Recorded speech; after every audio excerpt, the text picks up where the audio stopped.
PV. Anwar എം.എൽ.എയുടെ വാർത്താ സമ്മേളനവുമായി ബന്ധപ്പെട്ട വിവരങ്ങൾ നൽകാൻ ശിവദാസ് തുടരുന്നുണ്ട്. ശിവദാസ് നേരത്തെ സംസാരിച്ച ശ്രീ പാണ്ഡ്യാല ഷാജി പറഞ്ഞത് ഈ ഒരു ഇടത് മുന്നണിക്കുള്ളിൽ തന്നെ ഒരുപക്ഷെ വലിയ രീതിയിലുള്ള ചലനങ്ങൾ സൃഷ്ടിക്കാൻ CPIയുടെ നിലപാടൊക്കെ പ്രത്യേകിച്ചും അതിന് ഈ പി.വി. അൻവർ എം.എൽ.എയുടെ ഈ തുടർന്നുകൊണ്ടിരിക്കുന്ന തുറന്നുപറച്ചിലുകൾ കാരണമായേക്കും എന്നുള്ളതാണ്.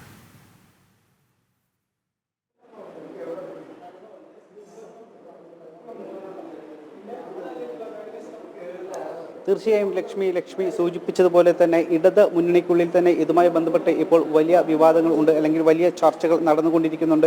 പലപ്പോഴും പി.വി. അൻവറിന്റെ ഈ പ്രതികരണങ്ങളിൽ ഇടത് മുന്നണിയിലെ ഘടകകക്ഷികൾക്ക് പോലും എതിർപ്പുണ്ട് എന്നത് മറ്റൊരു പ്രധാനപ്പെട്ട ഒരു വിഷയം തന്നെയാണ്. പക്ഷേ പലപ്പോഴും മുഖ്യമന്ത്രിയുടെ പല നിലപാടുകളിലും അവർക്ക് എതിർപ്പുണ്ട്.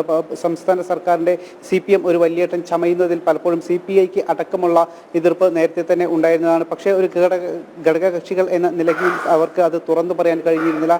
ഇപ്പോൾ പി.വി. അൻവർ ഇക്കാര്യങ്ങളെല്ലാം തന്നെ തുറന്നു പറയുന്നു. അതും നേരിട്ട് തന്നെ ഇടതുപക്ഷ സ്വതന്ത്ര MLA എന്ന നിലയിൽ തന്നെ പി.വി. അൻവർ പറയുമ്പോൾ അതിന് രാഷ്ട്രീയ മനങ്ങൾ ഏറെയാണ്. ഇനി വരും നാളുകളിൽ പി.വി. അൻവറിന്റെ ഭാവി എന്ത് എന്നതും വളരെ പ്രധാനപ്പെട്ട കാര്യം തന്നെയാണ്.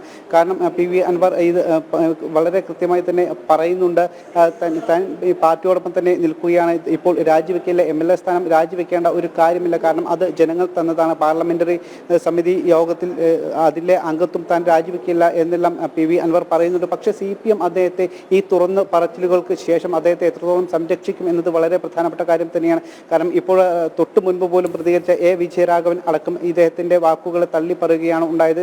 CPM സംസ്ഥാന സെക്രട്ടറി MV ഗോവിന്ദൻ മാസ്റ്റർ അടക്കം അദ്ദേഹം പറഞ്ഞ കാര്യങ്ങളെ എതിർത്തു, അദ്ദേഹത്തെ തള്ളിപ്പറഞ്ഞു. അദ്ദേഹത്തിന്റെ പ്രതികരണം ഒഴിവാക്കണം എന്നാണ് ഗോവിന്ദൻ മാസ്റ്റർ പറഞ്ഞത്. ഇതിനെതിരെ ഈ സംഭവത്തിൽ അദ്ദേഹം പി.വി. അൻവർ പറഞ്ഞ ഒരു കാര്യം, പലരും മുഖ്യമന്ത്രിയുടെ നിവൃത്തിയോടുകൊണ്ട് പറയേണ്ട ഒരു അവസ്ഥയിലേക്ക് എത്തിയിരിക്കുകയാണ്. ഗതികേടുകൊണ്ടാണ് അവരെല്ലാം ഇത്തരത്തിൽ പറയുന്നത് എന്നാണ് പറയുന്നത്. അതായത് മുഖ്യമന്ത്രി ഉൾപ്പെടുന്ന ഒരു സംഘത്തിന്റെ കീഴിലാണ് ഇപ്പോൾ CPM നിൽക്കുന്നത്. ഈ പാർട്ടി പോലും തകരുന്ന ഒരു അവസ്ഥയിലേക്ക് എത്തിയിട്ടുണ്ട്. ഒരുപക്ഷെ ഇടതുപക്ഷത്തിന്റെ അവസാനത്തെ മുഖ്യമന്ത്രി ആയിരിക്കാം ഇപ്പോൾ ഉള്ളത്. കാരണം അത്തരത്തിൽ പാർട്ടിയെ തകർക്കുന്ന തരത്തിലാണ് ഇപ്പോഴുള്ള പ്രവർത്തനങ്ങൾ എന്ന് പി.വി. അൻവർ എടുത്തു പറയുന്നുണ്ട്. തന്നെ ഒരിക്കലും തകർക്കാൻ കഴിയില്ല. കാരണം താൻ ഈ നിലപാടുകളുമായി മുന്നോട്ട് പോകും. താൻ ആ രീതിയിലാണ് താൻ വളർന്നു വന്ന സാഹചര്യം. അതുകൊണ്ട് എന്നൊക്കെ അൻവർ പറയുന്നുണ്ടായിരുന്നു. എന്തായാലും എല്ലാം മുഖ്യമന്ത്രിയെ ചൂണ്ടിക്കൊണ്ട് തന്നെയാണ് എന്നുള്ളതേ ഉള്ളൂ.